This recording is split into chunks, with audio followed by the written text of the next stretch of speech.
Discovery is an app that runs on the ServiceNow platform and crawls a company's network, finding hardware and software to create an accurate and up-to-date model of their IT infrastructure. In this video, I cover the fundamentals of ServiceNow Discovery, including what it does and how it works, and how you configure things like mid-servers and permissions and schedules. And we'll do a live ServiceNow Discovery to see the 4 phases of Discovery and how it uses probes and patterns. Everything you need to know to pass ServiceNow CSA examination or just level up your ServiceNow Discovery skills. My name is Jeff Teese, and I've been a software developer and technical architect for over 30 years, working with all sorts of different languages and platforms and databases. And most recently, I've been spending all of my time in ServiceNow. I believe that learning about IT and software development should be fun, and that we tend to overcomplicate things. And that's why I created the YouTube channel, ServiceNow Simple. If you're new to the channel, I would love it if you'd consider subscribing. And now, let's jump into it. ServiceNow Discovery Fundamentals. Discovery is an app that runs on the ServiceNow platform, allowing a company to automatically scan their network, identify all the hardware and software they have running, and populate the Configuration Management Database, or CMDB. We discussed the CMDB in my last video, which, if you haven't watched it, you should, because it's awesome. The CMDB is a set of database tables in the ServiceNow database that provides a logical, service-based model of your company's IT infrastructure. Here's a picture showing the CMDB and how the data gets loaded. And you can see there are primarily 3 ways. You can type it in, which is fine for a few things and making small changes. Or you can build integrations and import from your existing inventory systems. That's better, and ServiceNow provides a bunch of tools for doing it. Way best of all, though, is using an automated discovery tool like ServiceNow Discovery, which is the topic of this video. Before we get too deep, let's cover a few facts. First, Discovery scans a network and finds devices, things like computers or servers and routers, pretty much anything that has an IP address. And it discovers the software applications running on those devices, like databases or virtual machines and web servers. All those discovered devices and software and the relationships between them get stored in the CMDB. Also, the discovery tool is agentless, meaning you don't have to install anything on the devices for them to be discovered. It's kind of like magic, but without the magic, which I'll show you in a few minutes. Discovery is not included as part of the ServiceNow base system. If a company chooses to use it, they'll need to purchase a subscription and download the app from the ServiceNow store. And if they do, they'll be diving into one of ServiceNow's largest application bundles. I'll jump into the UI and show you by entering Discovery in the app nav filter. Here's the Discovery app, and you can see lots of modules for things like the Discovery Home and Dashboard, managing schedules, credentials, mid-servers, and the ECC Queue, and Discovery Definition for setting up behaviors and probes and sensors. Nearly 70 application modules are designed specifically for configuring and managing Discovery. It's a lot, and we can't cover it all here, but we'll hit the high points. Now we know what Discovery is and does, let's talk about how it works and have a look at the high-level architecture. To start, we have our ServiceNow instance, which contains our CMDB, and we have our corporate network with our devices and software, normally protected by some enterprise firewall. The first thing we need to do is bridge the gap between them, and that's done by installing what ServiceNow calls a Management, Instrumentation, and Discovery Server, or mid-server, inside the corporate network. A mid-server is actually just a lightweight Java application, running as a Windows service or a Unix daemon on a server inside the company's firewall. The purpose of the mid-server is to facilitate communication and the movement of data between the ServiceNow instance and the company's network. Mid-servers are used for discovery, which we're focusing on here, but they're also used for other applications like service mapping and Integration Hub and building custom integrations for importing data. Mid-servers communicate with the ServiceNow instance using HTTPS on port 443, and they communicate across what's called an External Communications Channel, or ECC. Mid servers only make outbound calls to the ServiceNow instance. The instance never calls the mid server. The way it works is the mid server establishes a sort of subscription-like connection with the ECC queue. So it's constantly pinging the ECC looking for work placed into the queue by the instance. When the instance requests a discovery execution, it does so by placing an output record on the ECC. The mid server picks it up and executes the discovery scan and returns the discovered data via input records on the ECC. That's a good fundamental picture of how discovery works. One thing I'll add, though, is that it's possible and normally desirable to have multiple mid servers deployed across the network. Ideally, mid servers are installed in locations near the devices they'll be discovering. So if you have multiple data centers, for example, installing mid servers in each of those locations to discover devices more locally performs better. I'll also mention that although mid servers can be installed on both Windows and Linux operating systems, installations on Windows servers are preferred. The reason for this is that Linux-based mids cannot run Windows protocols, so they can only discover Linux devices. Windows mids, on the other hand, can discover both Windows and Linux devices. So let's have a look at these mid servers. In the UI, navigate to Discovery, Mid Servers. This displays a list of all the mid servers currently set up for the instance. Unfortunately, I can't really demonstrate the process for installing a mid server, but I can tell you that the ServiceNow provides multiple installers for both Windows and Linux-based installations, and I'll provide a link to the documentation in the description of the video. You can see from my test instance, I have one mid server installed named Windows_mid. Looking at the default attributes, we can see the host that the mid's installed on, the status, currently down, whether the mid has been validated, more on that in a second, the version of the mid software, when it was last refreshed, started, and stopped, and more. And as always, we can see additional attributes and related data by opening the record and accessing the mid server form view. Notice here, we can see the IP address of the host, 198.51.22.147. Make a note of that, as we'll use it in a bit when we run discovery against this host device.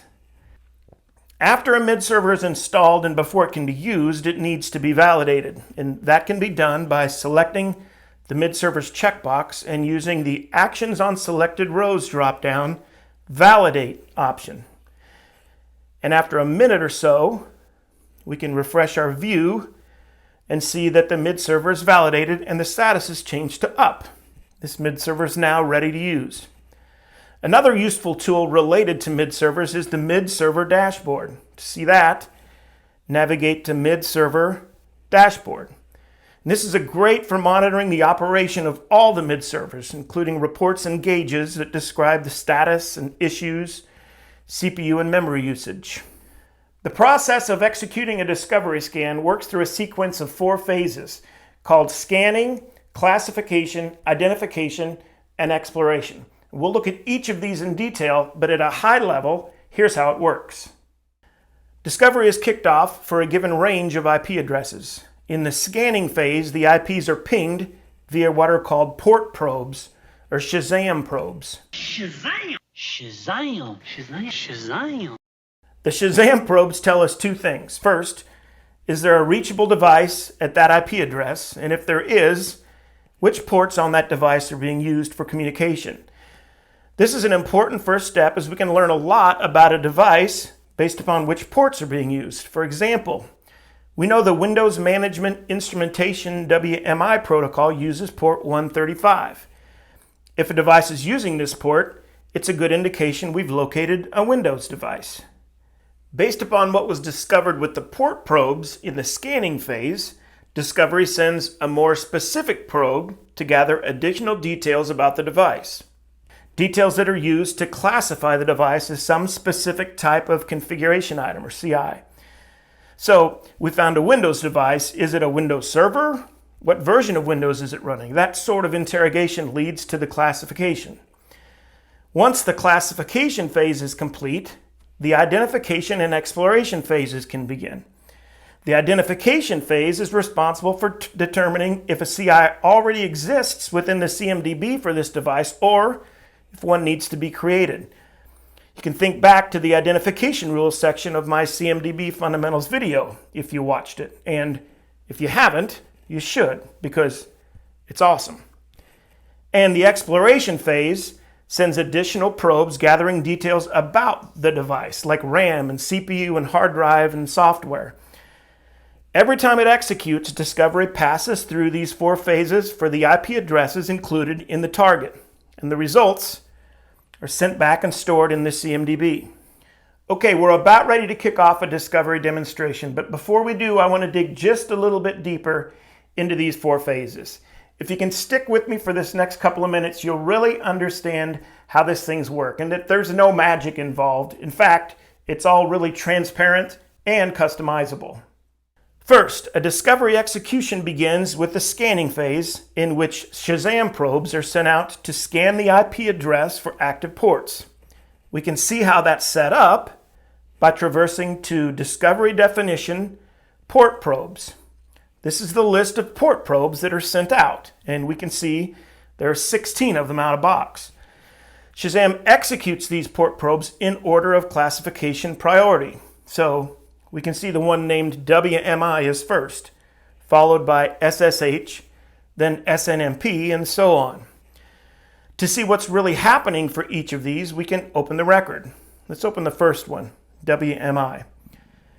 The key things to look at here are the triggered by service attribute and the trigger probes related list. Triggered by services tells Shazam which port to check for this particular probe, in this case WMI. And we can see from the UI element that there can be multiple entries here. This field is a reference to another table in the ServiceNow database that stores IP services. Let's look at it.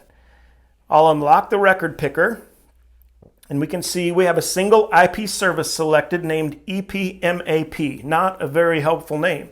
But from here, we can select the entry and click the preview icon to preview the related record. And here's our IP service record. Note, there's the port, and there's the protocol. So Shazam executes the WMI probe first, which includes a single IP service named EPMAP, which specifies investigating port 135 using TCP. If no activity is detected on that port, Shazam grabs the next highest priority port probe and executes it, continuing down the list until an active port is detected or the device is marked undiscoverable. If activity is detected on port 135, the port scanning phase is complete and we're ready to move to the classification phase. At this point, with the scanning phase complete, we're pretty sure we've discovered a Windows device, but we aren't quite ready yet to make a specific CI classification. To do that, we need a little more information. In this case, we need to know a little more about the device's operating system. So, where to next? Fortunately, our port probe record tells us, down in the trigger probes related list. We need to use the Windows Classify classification probe. And from here, we can see additional data will be gathered from the device, and the classification logic is handled by the Windows Classify sensor, which uses JavaScript to analyze the data and make a classification decision. We're getting into the weeds a bit here, but I hope you get the point. Everything that Discovery is doing as it works through its way through the 4 phases is entirely transparent. It executes according to parameters that can be viewed, understood, and enhanced to meet your needs.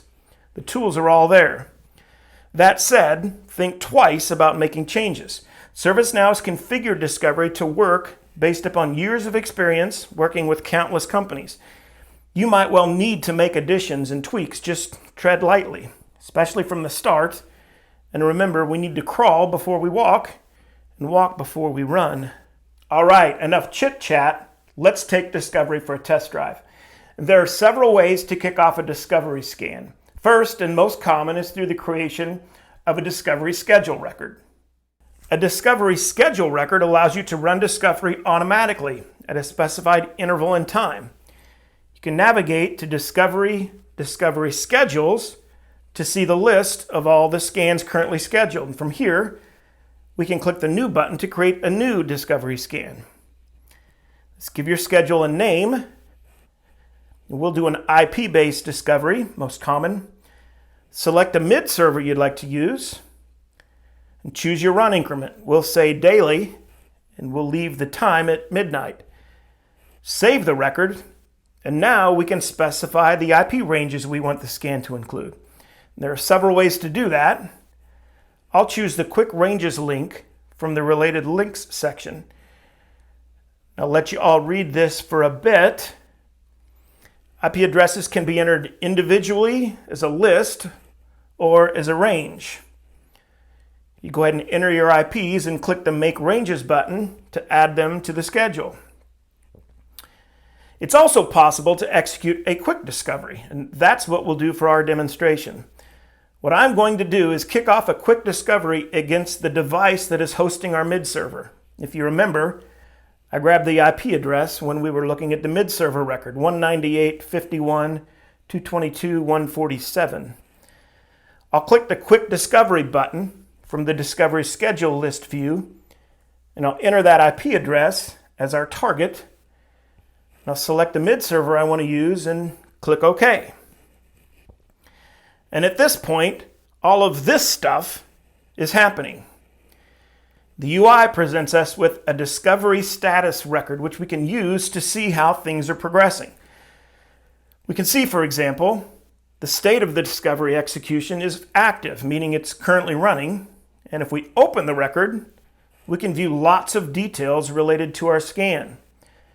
The ECC Queue tab shows us all the input and output records that are being shipped back and forth between the instance and the mid server on the ECC channel. The discovery log displays log entries related to the scan, and the devices tab will tell us how many devices have been discovered. Now that our discovery execution is completed, let's reopen the status record and see what happened. First, we can see that 10 records in total were passed across the ECC, 5 output records from the instance to the mid, and 5 input records from the mid back to the instance. And there were also 6 log entries created if we need to dig more deeply into the details. And finally, 1 device was discovered of type Windows Server that resulted in a new CI being created in the CMDB. Pretty cool.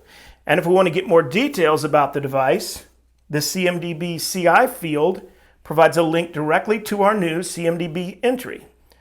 Notice we have the manufacturer, the serial number, the model ID, the operating system, and version. And check this out. Software running on the device, configuration files, network adapters, storage devices, and running processes. Let's wrap up by discussing one of the biggest challenges with implementing Discovery, and that is the creation and management of credentials. In order for Discovery to scan and gather details, it needs credentials to the discovered device. If we navigate to Discovery Credentials, we can see a list view of credential records that exist for this instance. My instance currently only has 2.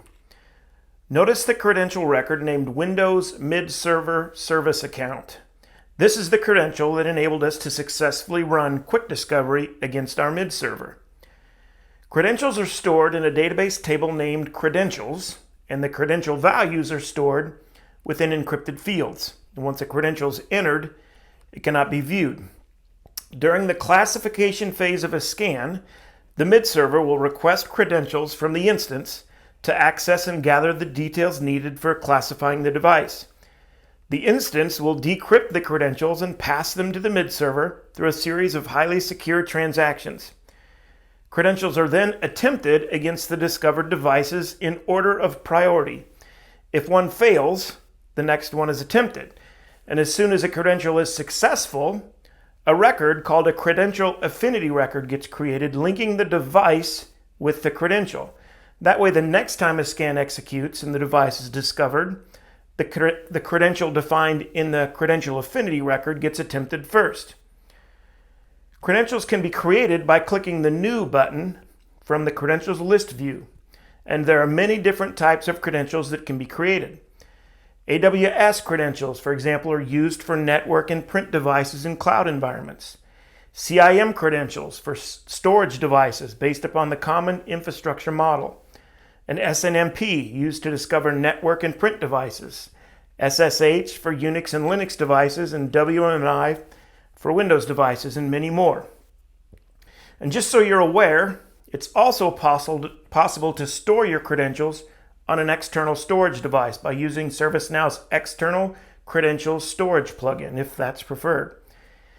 If a device is discovered for which no credentials are successful, it will be logged with an appropriate missing credentials message, and an error will be displayed on the Discovery homepage. And at that point, further analysis can be done to populate the appropriate credential record. And also, ServiceNow Discovery comes with what is called a credential-less option. If configured, credential-less discovery allows the application to attempt some level of classification and identification using a minimal set of attributes. In that case, more generic CIs can be created until the credentials are established and the details can be added. If there's one thing we've discovered about Discovery, it might be that Discovery is a lot. There's a lot there, but I hope you leave a little more confident than you came, and know that there's no magic there and nothing's hidden. It's all there for you to explore and look into and learn about. I hope you found the video helpful. Drop us some comments and let me know what your experience has been like with ServiceNow Discovery, or if you have any questions or comments. Subscribe if you like. Thanks for watching, and I'll see you in the next one.